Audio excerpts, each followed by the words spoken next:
All right, sixth graders, we are starting to graph. So we are in section 4.1, and we're going to start graphing linear equations.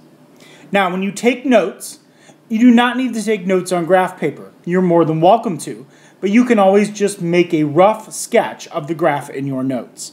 So we're going to start with our key idea.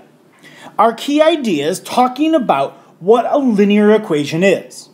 Now, what is a linear equation? A linear equation is an equation whose graph is a line, hence the word linear. The points, this is important.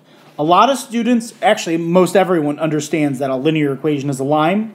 This is what people forget, and that's this. The points of the line are solutions of the equation. So here's what you're doing. You are going to be given an equation with an x and y value, or other letters as well. What your goal is to find enough solutions, which are points, that you can graph the line. And the line represents an infinite number of solutions that would make that equation true.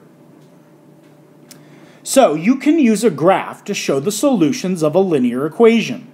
The graph below represent the equations y equals x plus 1. Now there are many different ways that you can draw a t-table. Later on, your t-tables, when you start getting accustomed to how to graph, your t-tables may be very minimal.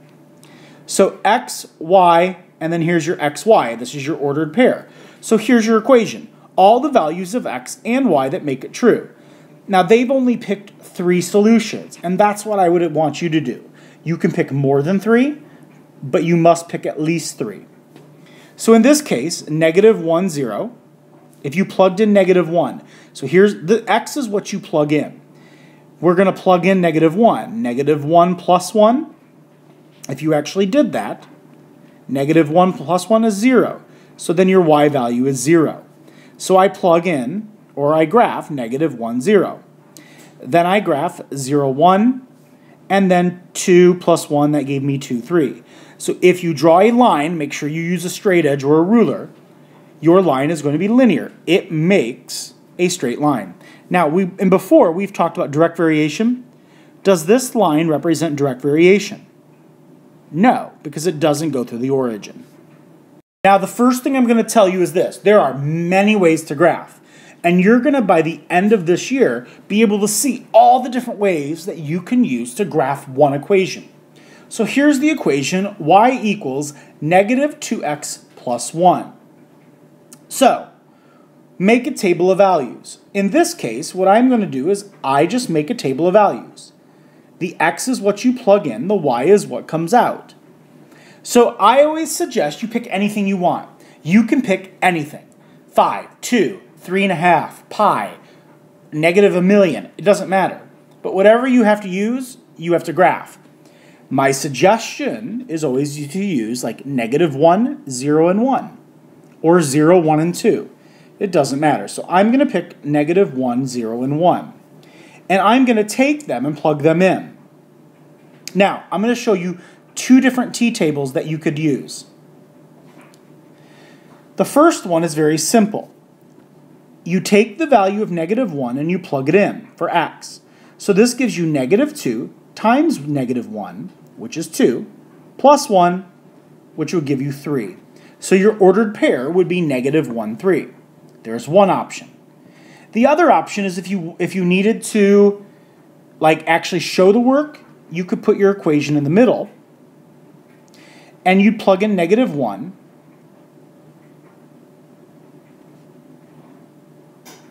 But you actually showed me that work. And then here would be y equals 2 plus 1, and that gives you 3. If you need to show the work, you're more than welcome to. Then if I plug in 0, negative 2 times 0, you should be able to do this in your head. Negative 2 times 0 is 0, plus 1 is 1. Plug in 1. Negative 2 times 1 is negative 2, plus 1 is negative 1.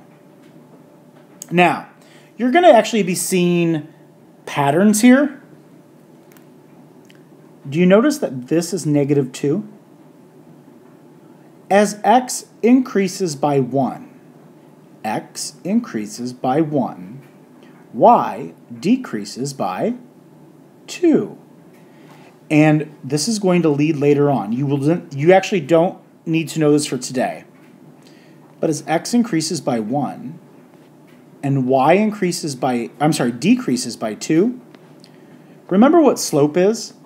Slope is change in y divided by change in x. What's your change in y? It's negative 2. Your change in x is 1. Negative 2 divided by 1 is negative 2, which happens to be our slope, which you're going to learn later on. All right, so let's graph this. If I now graph this, negative 1, 3, 0, 1, and 1, negative 1. And then you should always use a straight edge to draw an accurate line through the points. And there's your line. Your line is y equals negative 2x plus 1. What do all of these points represent? They represent solutions. You only found 3 solutions, but there are millions and millions of solutions on this line that would make this true. The next key idea is talking about when you graph horizontal or vertical lines. Now, a horizontal line is obviously when you go left to right. Vertical is up and down. Anytime you only have a y equation, so like y equals something, it's going to be a horizontal line. X equals a number is going to be a vertical line. So here's how it works. If y equals a number, that number is your y-intercept. That's where it crosses the y-axis. So if this was y equals 4, that means this point is going to be 0, 4, and you just draw a horizontal line straight through it. Now, the other way is if you have a vertical line, x equals. If you, for example, had negative 2, that means it would be a vertical line that crosses through negative 2 on the x-axis, which if you look here, the formula would be negative 2, 0, which means it's an x-intercept. It's where the line crosses the x-axis. So let's do a couple of examples of these. So we're going to graph a horizontal and a vertical line. In A, we're going to graph y equals negative 3, and in B, we're going to graph x equals 2. Now, y equals, that means it has to be a horizontal line that crosses through 0, negative 3. Basically, it means this. Y is always going to be negative 3. So it will be a horizontal line that passes through negative 3 on the y-axis. B, x equals 2, it's going to be a vertical line that crosses through 2 on the x-axis. Now, when you always graph, I expect arrows at the end of your axes, and I always expect you to label them, in this case, x and y. Now, y equals negative 3. That means it's going to go through 0, negative 3, which is right here, and it's going to be a horizontal line. X equals 2 means it crosses at 2, 0, and it's a vertical line. Lastly, you could always make a t-table. And it says y has to be negative 3. So no matter what you pick, it doesn't matter what you pick, y would have to be negative 3. So if you graph those, 1, negative 3, 2, negative 3, 3, negative 3, you could also get your points. In addition, if you did it over here, x equals 2, that means no matter what you pick, x has to always be 2. Whoops, I dropped my pen. And then this can be anything you want. If you graph them, 2, 0, 2, 1, 2, 2, it would be a vertical line. You'll also notice that a vertical line is not a function. And I don't know if you've talked about that yet, but we'll get there. All right, in example 3, the wind speed, y, in miles per hour of a tropical storm is y equals 2x plus 66, where x is the number of hours after the storm enters the Gulf of Mexico. A, graph the equation, and B, when does the storm become a hurricane? So here's our wonderful hurricane. I'm going to put it right, let's put it right there. All right, so the first thing I want to look at is there's going to be a lot of times in which your equation is going to represent something. And in this case, the y value is miles per hour, which is speed. X is the number of hours after the storm enters the Gulf of Mexico. So you are going to have many problems that have real-life meanings to them. So first thing we have to do is graph the equation. So the first thing I'm going to do is make a t-table. Now, this is where your brain has to come into play. X is the number of hours after the storm. Hours. The minimum number of hours is 0. We can't have -1 hours. So I'm just going to pick a few values here for X. If I plug in 0, 2 times 0 is 0 plus 66. It's 0.66. That means what? That means after 0 hours, after it enters, as soon as it enters, bam, it's at 66 miles per hour. Now after 1 hour, I plug it in. 2 times 1 plus 66. That means 68. It's increasing 2 miles per hour after every hour.